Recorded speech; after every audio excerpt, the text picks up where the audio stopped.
몇 달 전 한 신문사에서 쪽방촌 실소유주에 대한 전수조사를 실시한 기사가 화제를 모았습니다.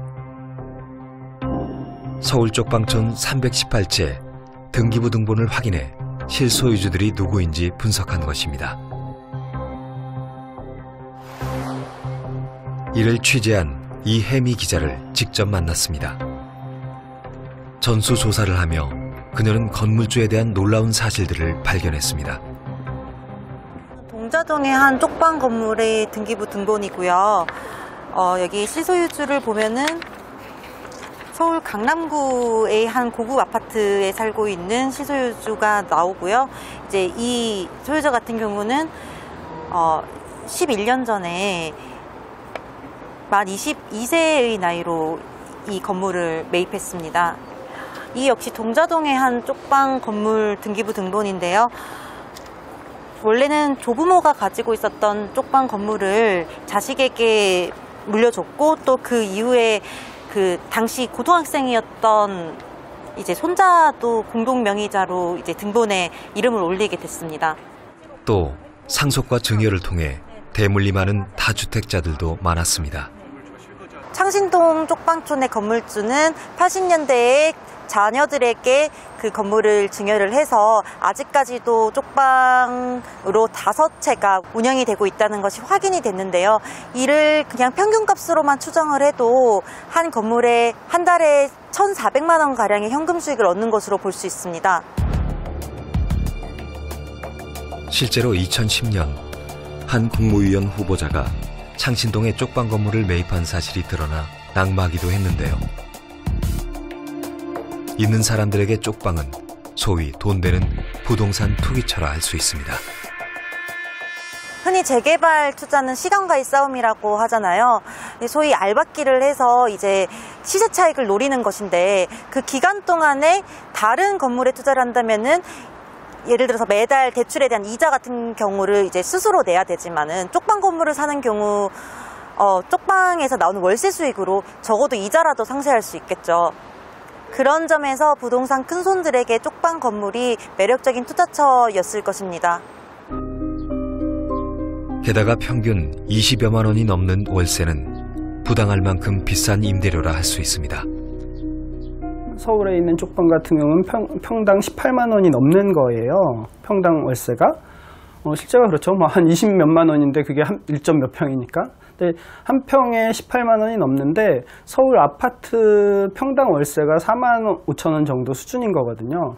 그러니까 사실 서울 아파트 평당 월세의 몇 배에 해당하는 금액을 내시는 거죠. 그런 면에서 굉장히 비싼 거죠. 사람이 사는 곳으로 임대를 하는 경우에는 그것이 고시원이든 쪽방이든 사람이 살 수 있게 하고 임대를 해야 된다고 생각하거든요. 그리고 그 수준에 맞는 적정한 가격들이 책정돼야 되는 거고, 인접 기준은 어떻게 해야 되고, 거기에 실내 환경 기준들은 어떻게 해야 되고, 뭐 안전과 관련된 기준들은 어떻게 해야 되고, 그 기준에 미달됐을 때에 그만한 제재도 필요한 거라고 보여지고, 그리고 그것에 대한 사실 뭐 정당한 수입도 당연히 또 신고될 수 있는 그런 시스템이 갖춰져야겠죠. 네. 도시환경 정비 사업으로 영등포에선 280여 개의 쪽방이 사라졌고, 남대문로의 쪽방 100여 개도 철거됐습니다. 서울뿐 아니라 지방 곳곳에서도 지속적인 철거가 이루어지고 있는데요. 쪽방의 수가 줄어들수록 쪽방의 임대료는 상승하고 있습니다.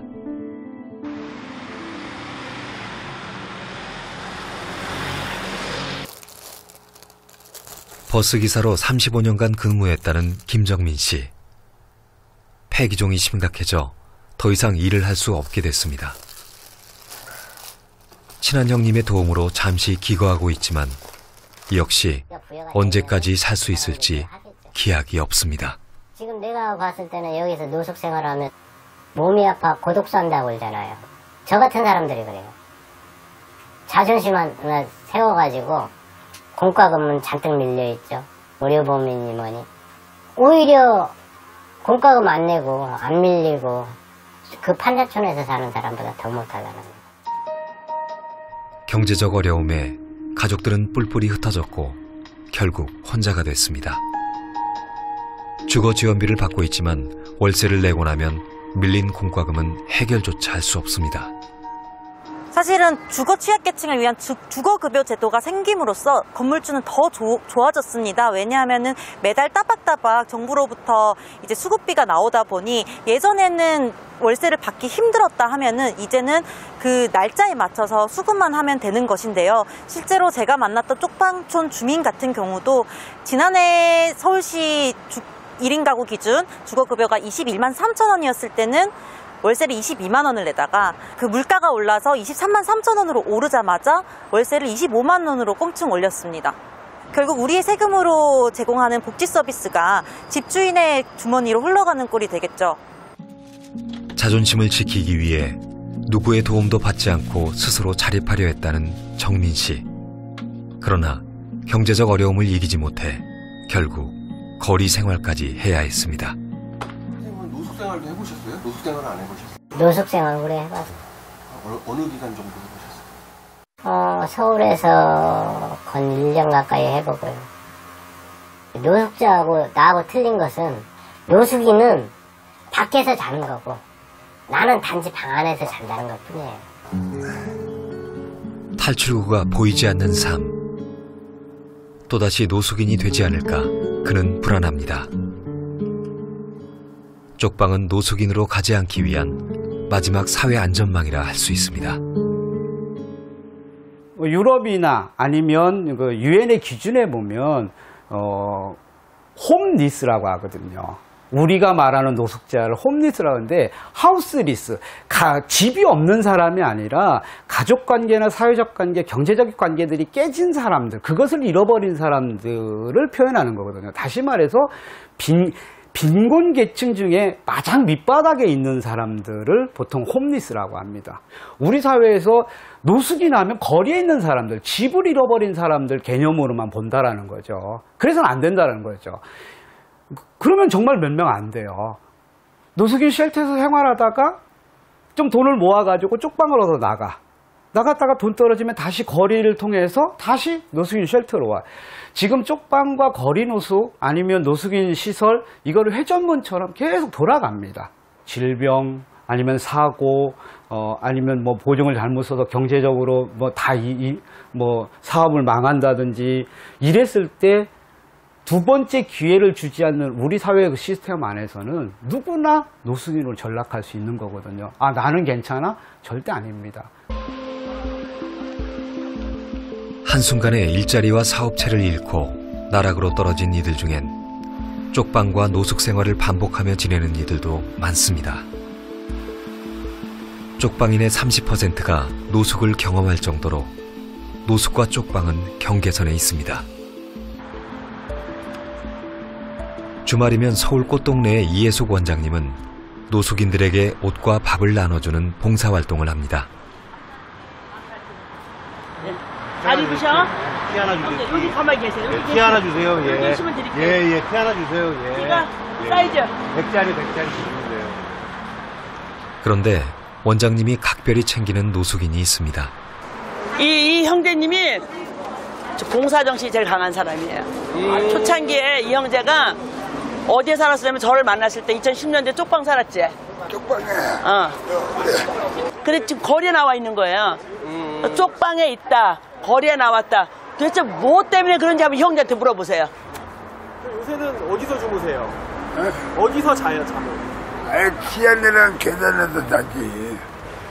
아, 지하에 내려가는 계단에서 자요? 그럼 쪽방 들어가고 싶지 않으세요? 돈이 어딨어? 다들은 내가 뭔 일을 해? 팔이 왜 그래요, 팔? 팔? 쥐가 물었나 봐. 쥐가 피부. 물었다고요, 쥐가? 그는 어떤 이유로 노숙 생활을 하게 되었는지 말하기를 꺼려했습니다. 요셉 씨는 서울 꽃동네에서 무료로 제공하는 빵을 노숙인들에게 나눠주는 봉사를 하고 있습니다. 누가 시키지도 않은 일을 스스로 나서서 몇 년째 하고 있다는데요. 그 우유 얼렁해갖고 먹어야 돼. 그거 상해. 어떻게? 아들 식사를 했어? 안 먹었대요. 빵은 빵이나 좀. 아이고, 고맙습니다. 밥 안 먹었다고? 밥도 안 왔다 먹어. 아유, 됐어. 다 총 맞았나, 여기? 동료들에게 빵을 나눠주는 그의 모습이 왠지 즐거워 보입니다. 얼마나 이게 행복한 일인데. 아들! 분명 그에게도 평범한 삶을 살았던 시절이 있었을 것입니다. 절망을 딛고 일어설 최소한의 둥지가 있었다면 그의 삶은 달라지지 않았을까요? 그분들도 누군가의 아버지였고 누군가의 자식이었었어요. 사랑하는 가족이 다 있던 분들이에요. 가족하고 멀어졌지만 사회도 그들을 보듬지 못하면, 우리들이 보듬지 못하면 결국은 그분들이 갈 수 있는 길은 어딜까 하는 생각도 해보실 수가 있고요. 노숙인들 사이에서 사랑이 엄마로 불리는 이수정 씨입니다. 그녀는 10년째 거리 노숙 생활을 하고 있습니다. 버거집을 순회해였어요. 버거집. 심야 24시간. 버거집? 네. 이건 이제 이렇게 쓰고 졸고. 버거집에서 이렇게 시간 보내시면 별말 안 해요, 가게? 아니, 그러니까 저 기본은 팔아줘야 돼요. 기본 팔아주고 장소를 좀 이렇게 자기네 지장 없는 자리, 사이드 이런 데서 자기 자리값 하면서 절대 눈은 감으면 안 돼요. 그래서 이걸로 가리고 살짝 졸아요. 여성의 몸으로 거리 생활을 한다는 것이 쉽지 않았을 텐데 어쩌다 노숙인이 되었을까요? 뭐 하다가 사기당했어요. 그래가지고 그때부터 이제 다 그냥 노숙을 하기 시작한 거죠. 한 10몇 년, 10여 년 전. 10년 전? 10년도 더 된 것 같아요. 그때부터 우리 사랑이 강아지 안고 다니기 시작했어요. 그때 한 10년을 안고 다녔어요. 그래서 저 사랑이 엄마라고 그래요. 세상 떠났는데. 한 몇 년 전에 이런 데 거친 데 다니다 보니까 애가 뒤에서 많이 다친 거예요. 나 몰래 이제 막 발길질하고 그래갖고. 너무너무 이쁜 애였는데 깜짝. 사랑이 안고 할 수 있는 게 뭐 폐지 같은 거 주는 거밖에 없었어요. 그래서 화곡동에 좀 동사가 걸릴 정도로 막 24시간 폐지 주면서 화곡동 주민들이 거의 알 정도로 겨우내 막 동상 걸려가면서. 폐지를 주워가며 하루하루를 버텼다는 그녀는 거리의 전쟁터에서 살아남기 위해 강해져야만 했습니다. 사실 그녀는 쪽방에서도 생활을 했습니다. 오랜만에 머물렀던 곳에 찾아와 봤는데요. 그러면 여기가 어머님 살던 데예요? 네, 여기. 아, 특별히 집이요? 예. 하지만 이곳 역시 혼자 사는 여성에겐 거리만큼이나 안전하지 않은 주거지였습니다. 화장실 여럿이 쓰고 드나들기도 불편하지만 문을 어떻게 알고 이렇게 열어댔기는지 잠갔는데 열어요. 그리고 방문을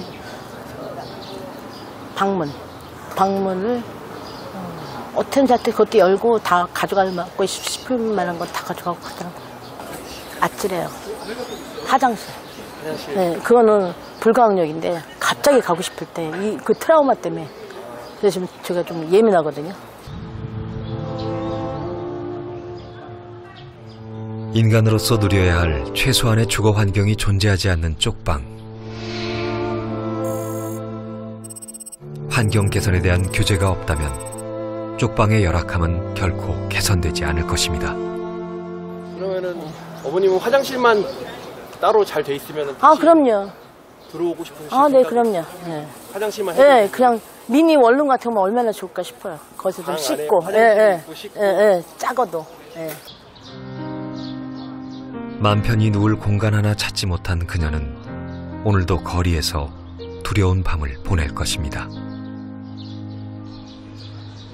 실제로 이 사람이 살고 있는 삶의 상태가 굉장히 열악하거든요. 일반적인 주거의 형태여도 곰팡이가 엄청나게 쓸어있고 거기에서 아이와 함께 살고 있거나 겨울에 이 따뜻한 온수가 나오지 않고 그런데도 이 집주인에게 이것에 대한 수리를 요청 제대로 하지 못하고 살고 있거나 이렇게 열악한 주거의 형태는 다종다양하게 존재하는데 그러니까 영국 같은 경우는 이제 HMO라고 해서 그런 단신자용 주택에 대한 규제 정책을 쓰고 있거든요. 거기에는 이제 온도나 습도, 그 다음에 뭐 생활 쓰레기, 하수 이런 것과 관련된 규제 조항도 포함하고 있어요. 그래서 그런 것들이 지켜지지 않고 신고의 의무를 지키지 않을 경우 무제한적인 벌금 규정까지도 신설해 놓고 있는 상황에 있어요. 그런데 지금 한국은 그런 것과 관련된 규제가 좀 마련되어 있지 못한 거죠. 네.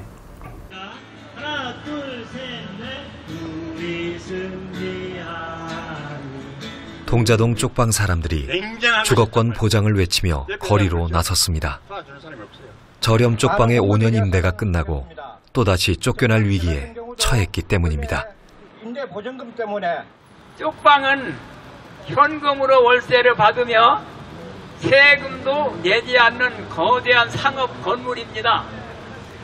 그런데도 건물주들은 물이 새고 한겨울 난방이 안 돼도 고쳐주지 않는 것이 대부분이며 이곳에 사는 주민들은 이마저도 없으면 갈 곳이 없으니 부당하고 불편해도 말도 못하고 이렇게 살 수밖에 없는 것이 현실입니다. 지금 쪽방 주민들 사는 형편이 다들 그래요. 가난한 이들에게 쪽방은 마지막 희망을 꿈꿀 수 있는 공간입니다. 집은 추위와 더위를 피하고 위험으로부터 나를 지킬 수 있는 생존의 공간입니다. 인간답게 살고 싶다는 저들의 목소리는 결코 그들만의 이야기가 아닙니다.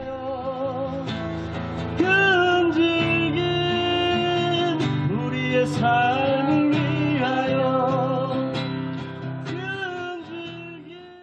주거권 특별보고관이 작년에 한국에 방문했을 때 언론 인터뷰하면서 했던 말 중에 제가 인상적이었던 거는 한국 시민들을 만나봤더니 하루하루를 힘겹게 살아가면서 주거권을 요구할 수 있다라는 인식조차 갖고 있지 못하더라라는 얘기를 하셨거든요. 집의 문제는 그냥 개인의 능력에 따라 달라지는 문제로만 사람들이 생각하는 거죠. 그래서 이것 때문에 고통받으면 능력이 없는 사람으로 여겨지고 쪽방이나 뭐 철거당하는 사람들을 보는 시선은 아까와 같은 그런 불쌍한 시선이나 혹은 능력 없는 사람의 시선으로밖에 접근하지 못하는 건데, 저는 쪽방에 살고 계신 분들이 주거 때문에 고통받는 거 못지않게 내가 집 때문에 고통받는 것들이 존재하고 있다고 생각해요. 그런 것들 좀 고민하면서 쪽방 주민들의 이야기를 들으면 좋겠다라고 생각합니다. 네. 부산 해운대 시티 공사장에서 추락 사고가 발생해서 근로자 4명이 숨졌습니다. 건설 현장에서 안전 불감증이 여전한 곳. 인부 추락 사고가 또 발생했습니다. 이판사판 공사판이라는 얘기가 있어요. 실제로 현장에서는 하루에 2명씩 죽는다는 충격적인 수치를 가지고 있습니다. 불법 다단계 하도급으로 그 앞당겨서 그 공사를 마치면 이윤이 발생을 하기 때문에 빨리빨리.